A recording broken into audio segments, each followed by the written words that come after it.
turabasuhuje mwe mwese mukurikiye Rwanda Net TV. Aka kanya reka duhuze umurongo wacu na Radio Rwanda maze tubagezeho makuru ki mu binyamakuru mukunda muri benshi nimucikwe.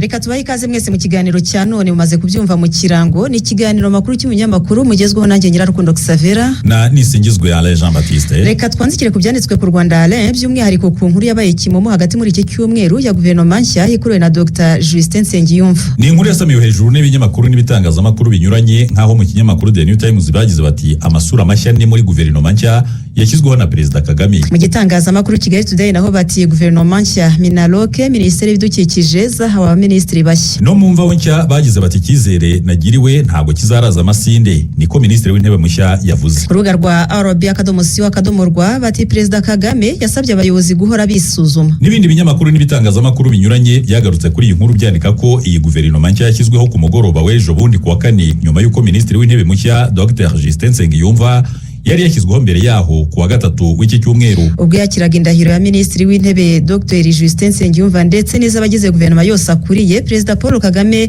yavuze ko izi nshingano abayobozi bahabwa zifite uburemere butandukanye kandi ko zihera ku bumenyi, ubushobozi n'ubushake bw'abantu. Yavuze ko u Rwanda rufite amateka yarwo ariko ko runafite ibyo ruhuriyeho n'abandi banyafurika, maze agira ati iyo ubona u Rwanda aho ruva naho rujya buri munsi tuba tuvuga amajyambere, iterambere, uratera imbere n'ibyo, ariko hari abandi bateye imbere. None se kuki abandi bateye imbere twe tugasigara?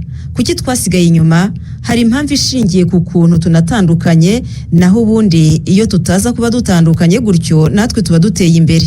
Impamvu ni amateka, impamvu ni imikorere, ariko tugomba kubikosora byanze bikunze. Umukuru w'igihugu yanavuze ko kandi abantu badakwiye kwicara ngo bategereze abazaza kubacungura, maze agira ati atusanga abantu baraho bategereje abazabakiza ari abantu nkabo. Nicyo kibazo cya mbere. Ubundi iyo mico n'iyo myumvire tukaba tuzakizwa n'abantu bicaranye natwe hano, abo twita partners. Ibyo nicyo kibazo cya mbere tugomba kwivanamo muri iki gihugu cyacu, tugahera ku byo dushoboye, tukabikora uko dushoboye kandi tukabikora tuzi aho tuva, tuzi naho dushaka kujya. Abo bandi bagufasha, iyo bagufashije uri mu nzira ugenda uzi naho ushaka kujya, nibwo bigira akamaro. Perezida Kagame kandi Savera yasabye abayobozi kujya bisuzuma bagamije kunoza ibyo bakora ndetse n'abakora neza bakarenzaho kuri ibyo byiza bakora, maze agira ati namwe mwisuzume buri cyumweru, buri kwezi, mwisuzume murebe icyo mwahindura, niba wanakoraga neza urusheho urenze ku byiza wakoraga, kuko byose birashoboka. U Rwanda aho ruva naho rujya naho rugeze ntabwo ruhageze ku busa, nuko nyine abantu bagiye bagira ibyiza bakora. Ariko wibaza iyo tuza kuba ari twese dukora ibyo bikorwa byiza kandi tubikora neza ku buryo duhora dutera imbere muri byo, aho tuba tugeze tuba turenze n'aha turi. Perezida Kagame kandi yashimiye Minisitiri w'Intebe cy'igihe Dr Edouard Ngirente ku kazi keza yakoze n'igihe yarakamazemo, yongeraho ko banakoranye neza. Yanavuze ko abataragaragaye muri guverinoma nshya kandi bari bayisanzwemo ko nabo hari indi mirimo ibategereje, maze agira ati atabahinduriwe imirimo n'abatahawe indi buriya irahari irabategereje. Birahinduka gusa ariko ntabwo birangirira aho ngaho, niko bikwiye kumvikana. Ibinyamakuru n'ibitangazamakuru binyuranye byibutsa ko guverinoma igizwe n'abaminisitiri 21 n'abanyamabanga ba leta 10. Aba bose kandi bari basanzwe no muri guverinoma icy'igihe, uretse gusa amasura ne mashya arimo 2 mu baminisitiri na 2 bashya mu banyamabanga ba leta. Guverinoma kandi irimo n'abayobozi bakuru b'ibigo 4 barimo 2 bo ku rwego rwa ministre n'umwe wo ku rwego rw'umunyamabanga wa leta. Minisitiri w'Intebe Dr Justin Nsengiyumva we yijeje ko mu nshingano yanzitse hazaharanira gukorera mu mucyo no kwita ku bibazo by'abaturage, ndetse avuga ko icyizere yagiriwe n'umukuru w'igihugu kitazaraza amasindi. Yagize ati ndashaka kubanza gushimira byimazeyo Perezida wa Repubulika ku cyizere yangiriye. Ndabizeza nyakubahwa Perezida wa Repubulika ko nzi neza uburemere bw'izi nshingano mwampaye n'uruhare rwazo mu kuzamura imibereho myiza y'abaturage n'iterambere ry'igihugu cyacu. Yakomeje kandi agira ati ndashaka kubasezeranya ko iki cyizere nyakubahwa Perezida wa Repubulika yangiriye kitazaraza amasindi. Ndabizeza ko nzakora ibishoboka byose ndetse nkora ibirenzeho kugira ngo nuzuze inshingano nahawe, bityo igihugu cyacu kibyungukiremo ku buryo bugaragarira buri wese. Yanashimiye ubwitange abayobozi bamubanjirije bagaragaje kugira ngo u Rwanda rugere ku iterambere rugezeho uyu munsi, maze agira ati ndashimira ubwitange abayobozi bambanjirije bagaragaje kugira ngo u Rwanda rutere intambwe ishimishije nk'uko bigaragarira buri wese uyu munsi. Niteguye ntategwa gutanga umusanzu wanjye muri urwo rugendo nk'umunyarwanda wiyemeje gukorera igihugu cye. Reka duhindure ingingo Alain maze twerekeza amaso mu kinyamakuru The New Times ku nkuru igira iti u Rwanda na Repubulika ya Demokarasi ya Kongo basinye itangazo rivuga ku gucyura impunzi ku bushake bwazo. Ni inkuru yagarutswe n'ibindi binyamakuru n'ibitangazamakuru binyuranye birimo Imvaho Nshya, Igihe, Le Canapé, urubuga rwa rba.co.rw n'ibindi, aho byandika ko guverinoma y'u Rwanda ya Repubulika Iharanira Demokarasi ya Kongo n'ishami ry'umuryango w'abibumbye rishinzwe impunzi HCR bemeranyije gufatanya mu bikorwa byo gucyura impunzi z'abanyekongo n'abanyarwanda ariko babyifuza. Uyu mwanzuro washyizweho umukono na ambasaderi w'u Rwanda muri Ethiopia Charles Karamba, minisitiri w'umutekano w'imbere muri Kongo Jacame Shabani ndetse na komiseri mukuru wungirije ushinzwe ibikorwa muri HCR Raouf Mazu. Bose bari bahuriye ejo bundi kuwa kane i Addis Ababa muri Ethiopia mu nama yo ku rwego rwo hejuru yaganiriwemo iyo ngingo yo gucyura impunzi ku bushake. U Rwanda, Repubulika Iharanira Demokarasi ya Kongo na HCR byemeranyije ko impunzi 600 z'abanyarwanda ziri mu nkambi y'agateganyo ya Goma zizacyurwa vuba mu gihe hashakishwa ibindi bisubizo birambye ku mpunzi bikigikiwe n'ubuyobozi bwemewe muri Repubulika Iharanira Demokarasi ya Kongo. Bemeranije kandi gushyiraho uburyo bwatuma ibigo by'ubutabazi byoroherwa no gufasha impunzi gutaha zitekanye, hubahirizwa amahame n'amategeko mpuzamahanga kandi ubuyobozi bwemewe n'amategeko bw'u Rwanda na Repubulika Iharanira Demokarasi ya Kongo bukubahwa. Impande zose zumvikanye ko kugenzura neza imyirondoro n'ubwenegihugu bw'impunzi zifuza gutaha ari ngombwa mu rwego rwo kwirinda ibibazo birimo kuba hari uwabura ubwenegihugu. Kugira ngo impunzi zitaha zisange mu baturage kandi u Rwanda na Kongo Kinshasa ndetse na HCR bemeranyije ko zikwiye guhabwa inzu zo kubamo, gufashwa kwiga, gufashwa mu mibereho, ubuvuzi, kubarurwa ndetse zigafashwa muri gahunda z'ibihugu zijyanye n'iterambere. U Rwanda, Repubulika Iharanira Demokarasi ya Kongo na HCR kandi byemeranyije ko hazajya habaho izindi nama zizajya zitegurirwamo ibikorwa byo gucyura impunzi hanasaranganywe amakuru. Kugeza ku itariki ya 30 Kamena uyu mwaka u Rwanda rwari rucumbikiye impunzi zigera ku 136 birenga zirimo izo muri Repubulika Iharanira Demokarasi ya Kongo zisaga 83 save. Ubwo dukomeje ku Rwanda na Kongo kandi Alain, reka twerekeze kuri iyi nkuru ivuga ko u Rwanda rwashimye amahame leta ya Kongo Kinshasa n'umutwe wa AFC 23 bumvikanyeho bakanayasinyira. Ni inkuru yagarutsweho n'ibinyamakuru n'ibitangazamakuru birimo Imvaho Nshya, Le Canapé, urubuga rwa rba.co.rw, The New Times, RFI, TRT Global, EPN News, Anadolu Agence n'ibindi, aho byanditse ko guverinoma y'u Rwanda yashimye isinywa ry'amahame aganisha ku masezerano y'amahoro ubutegetsi bwa Repubulika Iharanira Demokarasi ya Kongo n'ihuriro AFC M23 byumvikanyeho. U Rwanda rwagaragaje ko itangazwa ry'aya mahame hari intambwe ikomeye iganisha uburasirazuba bwa Kongo ku mahoro binyuze mu gukemura amakimbirane guhera ku mpamvu muzi zayo. Rwagize ruti iki Alain? Rwagize ruti itangazwa ry'aya mahame ryabereye Doha muri Qatar ni intambwe ikomeye yo gukemura amakimbirane yo mu burasirazuba bwa Kongo, hakemurwa impamvu muzi z'amakimbirane no kugarura amahoro n'ituze mu karere. Guverinoma y'u Rwanda kandi yashimye Qatar na Leta Zunze Ubumwe za Amerika uruhare rukomeye bagize kugira ngo iyi ntambwe igerweho hashingiwe kuri gahunda y'umuryango wa Afurika yunze ubumwe isaba ko ibiganiro by'amahoro bikomeza gushyigikirwa. Itiki yagize iti twese dukwiye gushyigikira uru rugendo kugeza umwanzuro ugezweho. U Rwanda rwiteguye gukomeza gutanga umusanzu ku mahoro arambye n'iterambere ry'ubukungu mu karere k'ibiyaga bigari. Aya mahame yashyizweho umukono hagati ya Repubulika ya Demokarasi ya Kongo n'ihuriro AFC 23 hagizwe n'ingingo nyamukuru zirindwi zikubiye mu mpapuro 3 zose ziganisha ku gukemura amakimbirane yo mu burasirazuba bwa Kongo guhera mu mizi yayo. Harimo kandi ingingo y'ubwumvikane bwo guhagarika imirwano burundu no kwirinda gufata ibindi bice, gutegura uburyo bwo gufungura imfungwa buri ruhande rufite, gufasha impunzi gutaha ku bushake no kubungabunga umutekano w'abaturage. Impande zombi kandi Savera zemeranyije ko gusubiza ubutegetsi bwa leta mu bice byose by'igihugu byafasha gukemura amakimbirane binyuze mu masezerano y'amahoro, bityo ko hazaganirwa ku buryo byakorwa. Leta ya Kongo na AFC 23 banemeranyijwe gushyira mu bikorwa aya mahame kuva agitangazwa tariki 19 z'uku kwezi kwa karindwi cyangwa se bitarenze iminsi 10 nyuma yo kuyashyiraho umukono. Si nibyo gusa kandi kubera ko banemeranyije gutangira ibiganiro byimbitse bitarenze mu minsi 10 nyuma yo gushyira mu bikorwa ayo mahame, bikazajyana n'amasezerano y'amahoro u Rwanda rwagiranye na Repubulika Iharanira Demokarasi ya Kongo i Washington ku itariki ya 27 z'ukwezi gushize. Impande zombi kandi zumvikanye ko ibiganiro bigana ku masezerano y'amahoro afatika bikwiye kuba inshingano kandi bigashingira ku bufatanye n'intego y'ubwumvikane ku buryo hazasinywa nyuma y'iminsi 7 ariko itarenze 10 kuva bitangiye. Ariko kandi nubwo izo ngingo tubasomeye zumvikana neza mu gitangazamakuru RFI ni radio mpuzamahanga y'Abafaransa,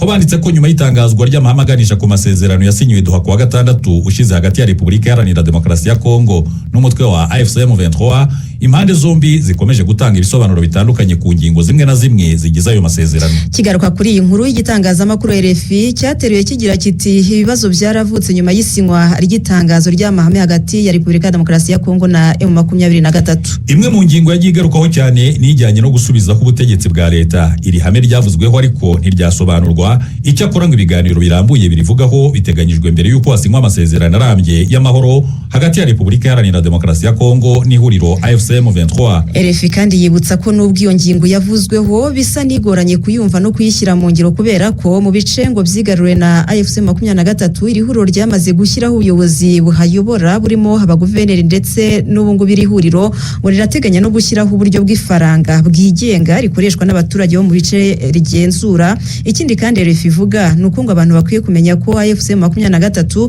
yanavuze ku mugaragara ko itazigera isubira inyuma na gato ngo ive mu bice igenzura ubu tuvugana. Hagati aho mu biganiro bigamije amahoro byari byaragiye biba mbere y'ibi bya Qatar hagati ya AFC M23 na Repubulika Iharanira Demokarasi ya Kongo, Kinshasa yasabaga buri gihe ko AFC M23 iva mu bice yamaze kwigarurira, ariko uyu mutwe nawo ukabitera utwatsi.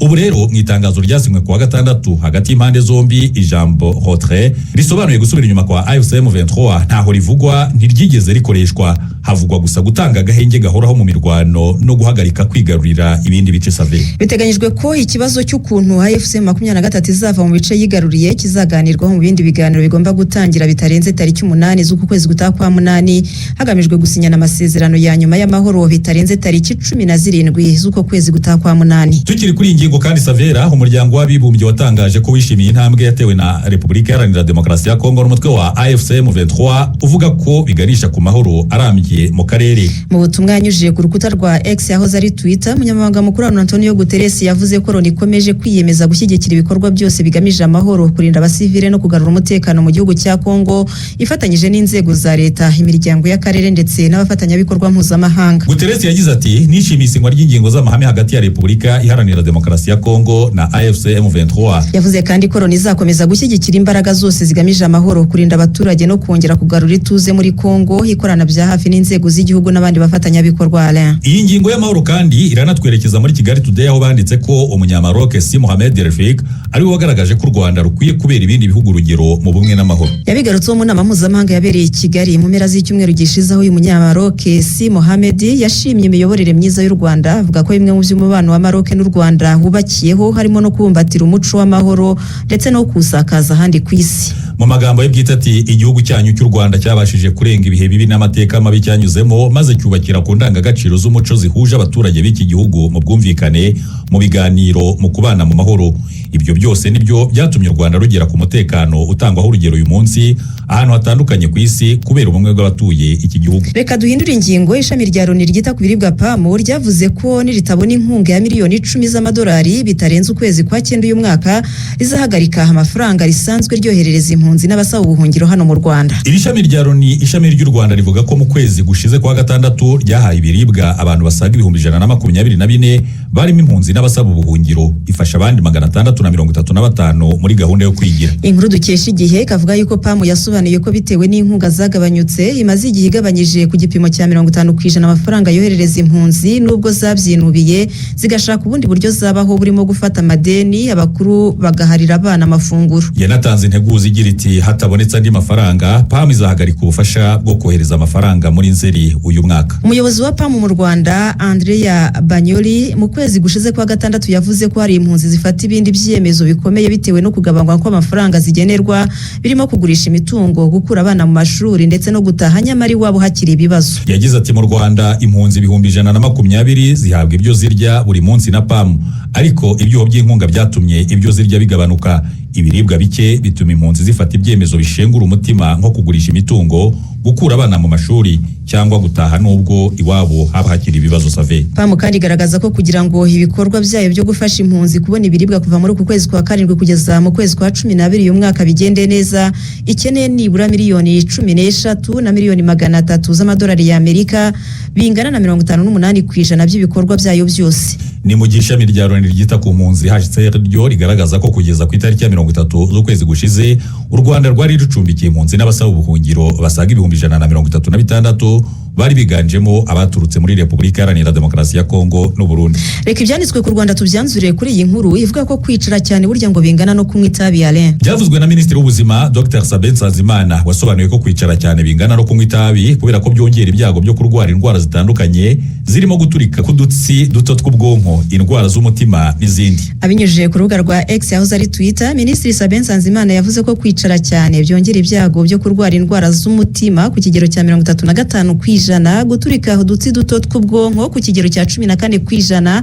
ndetse n'ibyago byikubyeho inshuro ebyiri byo kurwara diabete yo mu bwoko bwa kabiri ugereranije n'ugerageza guhaguruka akagendagenda. Ntabwo ari byo gusa kubera ko uyu muyobozi yanerekanye ko kwicara cyane burya save ngo byongera n'ibyago byo gupfa imburagihe ku kigero cya 40%.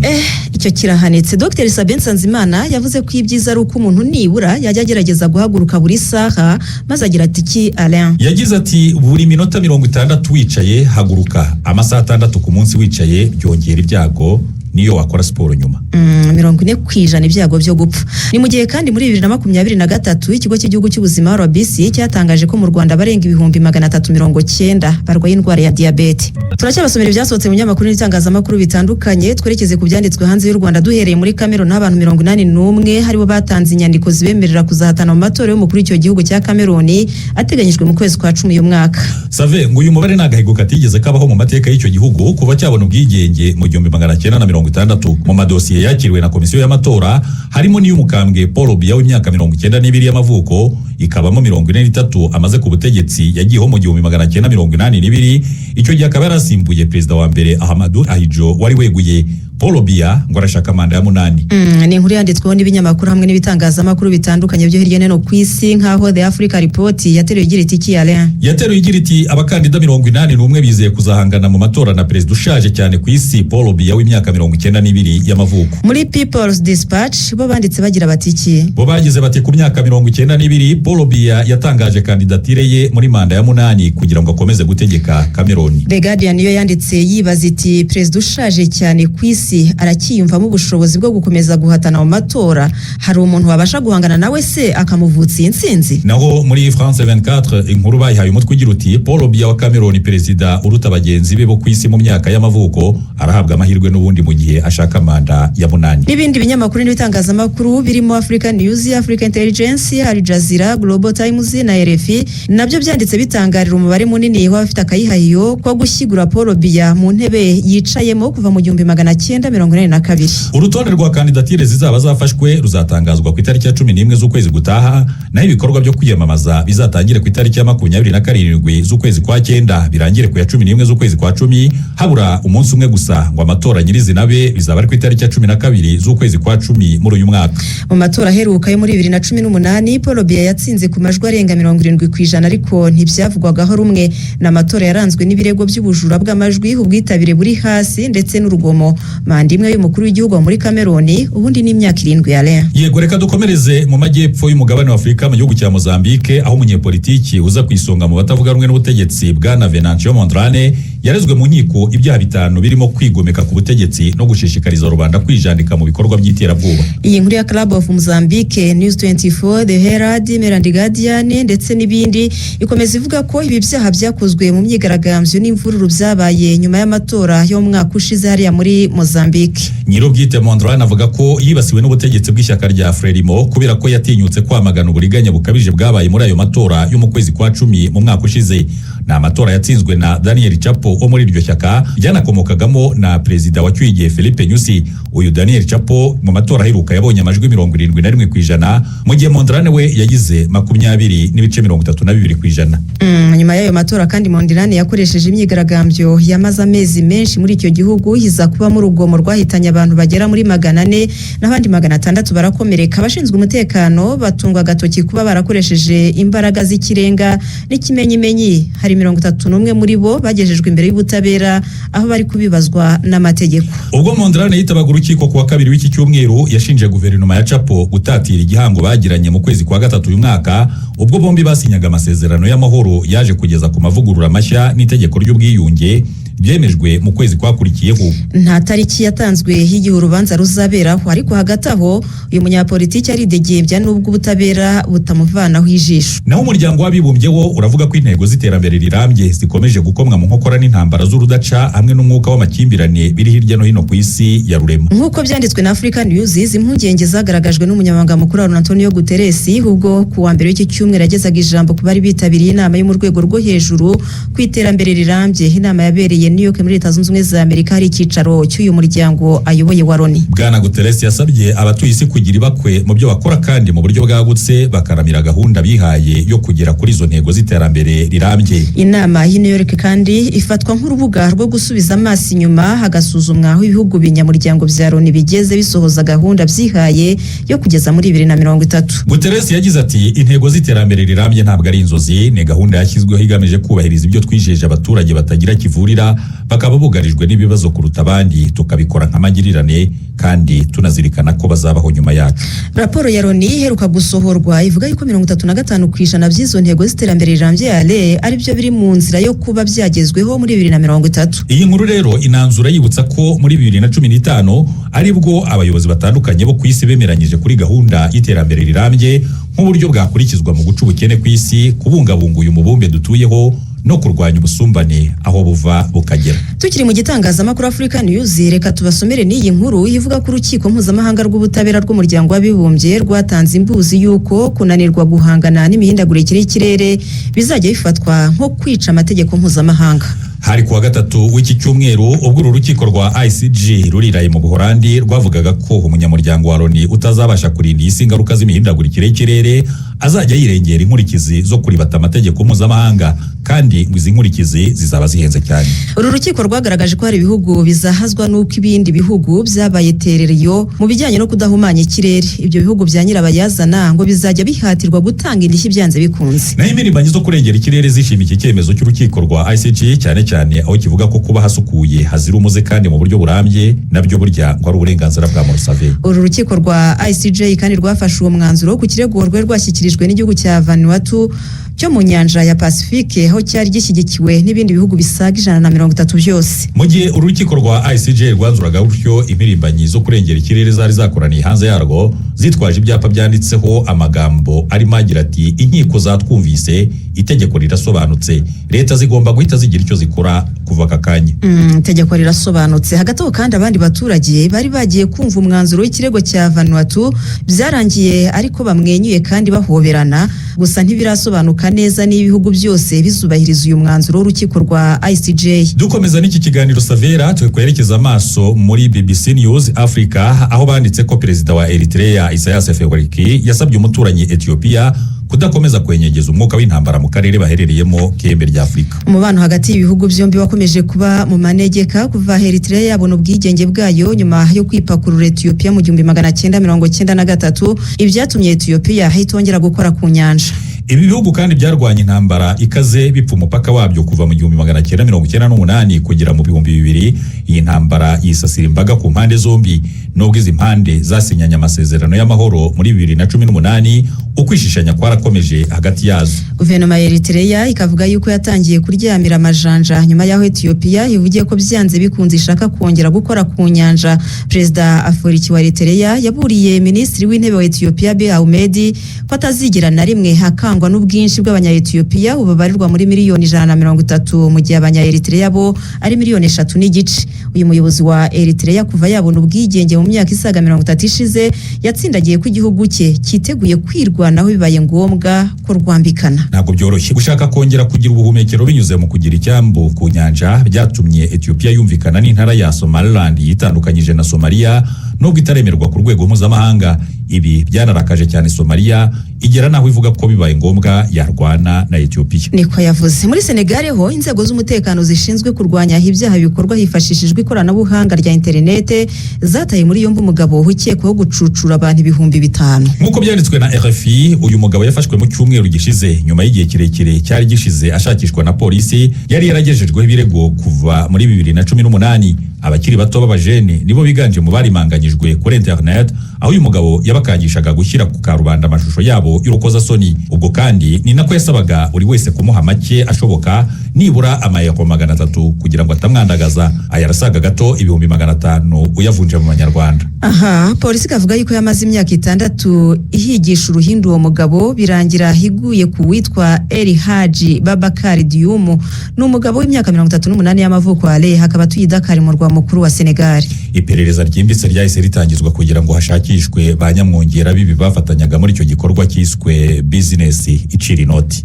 Reka duhindure ingingo. Perezida Trump wa Leta Zunze Ubumwe za Amerika yashyize mu bikorwa iki cyemezo nyuma y'imyaka 2 gusa yari ishize ubutegetsi bwa Joe Biden busubije Leta Zunze Ubumwe za Amerika muri UNESCO. Nabwo icyo gihe kandi hari hashize igihe zitabarizwa muri UNESCO kubera ko Trump yari yarazivanyemo muri manda ye ya mbere. Kuvamo rero ngo bisobanuye ko nta misanzu zizongera gutangamo kandi ko zitazongera kugira uruhare na rumwe mu bikorwa by'irishami rya Loni. Guverinoma y'Ubushinwa ikavuga iki Alain? Ivuga ko icyemezo cya Leta Zunze Ubumwe za Amerika kibangamiye ubufatanye mpuzamahanga ndetse kikaba ari ikimenyetso cyo kwihunza inshingano zo gufatana urunana hagamijwe kuzamura abanyantege nke kuri uyu mubumbe wa rurema. Mbere yo kugana ku musozo w'iki kiganiro Alain, reka dusomera abadukurikiye n'iyi nkuru yo muri RFI, Radio Okapi, Actualité CD, Africa News, BBC News Africa, The Africa Report no muri The East African. Ni inkuru ivuga ko ubutabera bwa gisirikare bwo muri Repubulika ya Demokarasi ya Kongo bwatangiye kuburanisha urubanza rwa Joseph Kabila wabaye perezida w'iki gihugu mu gihe cy'imyaka 18 yose uhereye muri 2001 ukageza muri Mutarama 2019.